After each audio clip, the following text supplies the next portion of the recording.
L'annonce de la candidature officielle de Donald Trump parodiée en 2015 par les Simpsons, capture d'écran Fox Hollywood misait sur la victoire d'Hillary Clinton. Comme beaucoup d'Américains, Matt Stone et Trey Parker, les créateurs de South Park, furent surpris par l'élection de Donald Trump le 8 novembre 2016. Le 7e épisode de la 20e saison de la série satirique, diffusé au lendemain de l'élection sur Comedy Central, devait initialement s'intituler « The Very First Gentleman », en référence à Bill Clinton. Un épisode réécrit par les scénaristes en catastrophe. Les Américains ont regardé un épisode nommé « Oh, Jeez », teasé par une vidéo ironiquement baptisée « America is going to be great again », dans laquelle Shelley proclamait que « le pays allait craindre pendant 4 ans ». Le premier taquet de l'industrie télévisuelle au 45e président des États-Unis, permis par le mode de production spécifique de South Park. En un an, le monde des séries a organisé la résistance, et se paye régulièrement la tête de Donald Trump. On a laissé cette blague prendre trop d'ampleur, personne ne pensait qu'il deviendrait président. C'était juste une blague, mais on a laissé cette blague prendre trop d'ampleur, dit un des personnages dans le 7e épisode de la 20e saison de South Park. Les séries ont grandement contribué à rendre Donald Trump populaire. La blague débute dans les années 1990 lorsque l'industrie télévisuelle fait appel aux milliardaires pour incarner l'archétype du self-made man au travers de nombreux caméos. Donald Trump apparaît dans propre rôle dans la sitcom Le Prince de Bel-Air en 1994 sur NBC au bras de épouse d'alors, Marla Maple, introduit par Geoffrey, le majordome.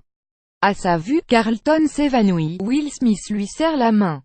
« J'aime faire profil bas », lance l'homme d'affaires en saluant l'oncle Phil, Ashley lui reproche d'avoir ruiné la journée. L'homme d'affaires réplique tout sourire, « Tout le monde me blâme toujours pour tout ». Cette prestation marque la volonté de Trump d'être associé à un show populaire, jeune et métissé.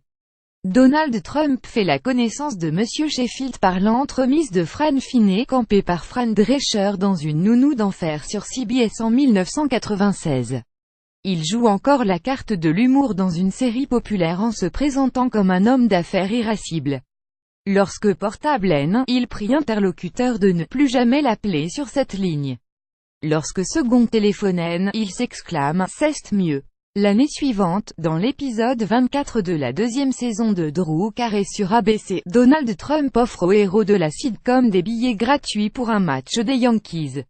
Samantha, un Cosmo et Donald Trump. Il est ni grec à pas plus New York que cela, lance la voix off du 8e épisode de la saison 2 de Sex and the City sur des images de Kim Cattrall lançant des œillades à la table de l'homme d'affaires. Si rien ne se passe entre la quadra nymphomane et le milliardaire, le show de HBO présente Trump en fantasme sexuel improbable.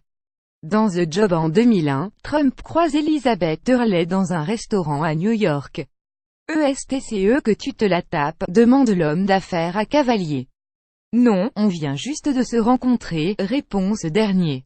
« Alors, appelle-moi, Liz », lance-t-il au sex symbole. Une crise budgétaire importante à cause du président Trump, ses caméos peaufinent image d'homme à femme, riche, mais abordable par sa bonhomie et humour et lui assure la popularité nécessaire pour un billet vers la Maison-Blanche, une ambition qu'il ne cache pas. En 1997, dans la sitcom politique Spin City sur ABC en 1997.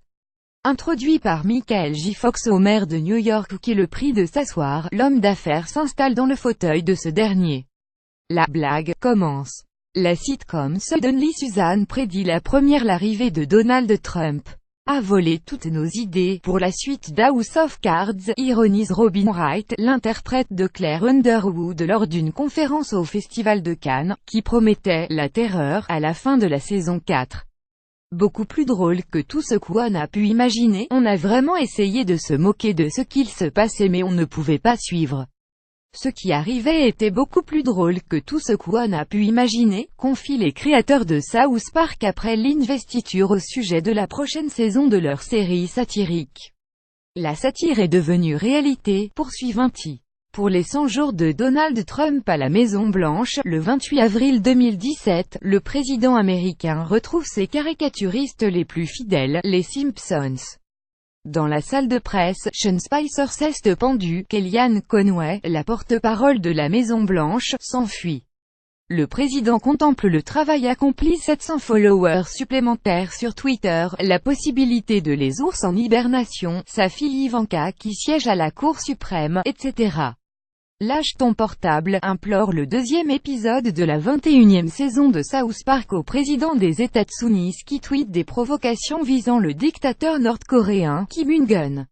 Les Emmy Awards, les pires de l'histoire. Durant les Emmy Awards, Donald Glover, créateur de la série Atlanta, remercie Trump pour avoir fait des Noirs les premiers sur la liste des gens les plus opprimés. Dolly Parton, Lily Tomlin et Jane Fonda évoquent une personnalité sexiste, égotiste et un bigot hypocrite.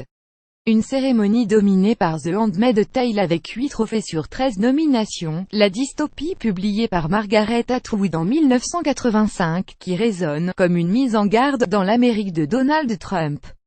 Jay était attristé par les mauvaises audiences des Emmy la nuit dernière, les pires de l'histoire. Les personnes les plus intelligentes testent déplorables, rétorque le président. He was saddened to see how bad the ratings were on the Emmy last night, the worst ever. Smartest people of them all are the 2PLORABLES, Donald J. Trump @Real Donald Trump September 20, 2017, Make America Gay Again, drapeau blanc arc-en-ciel Will and Grace pic.twitter.com Go 8DDDMT8B, Will Grace @Will and Grace September 29, 2017 en refermant le premier épisode après 11 ans d'absence avec un plan d'une casquette avec la mention « Make America Gay Again », Will Grace, sur NBC, donne aussi comme une dimension politique. Grace, décoratrice d'intérieur, y relook le bureau ovale pour donner l'impression que le président y passe de temps en temps. Dans Blaskish, André, le héros afro-américain de la sitcom, livre un monologue engagé sur la condition des Noirs aux États-Unis. Vous pensez que je ne suis pas triste qu'Hillary n'ait pas gagné, que je ne suis pas terrifié par ce que Trump va faire, mais je suis habitué à ce que les choses n'aillent pas dans mon sens.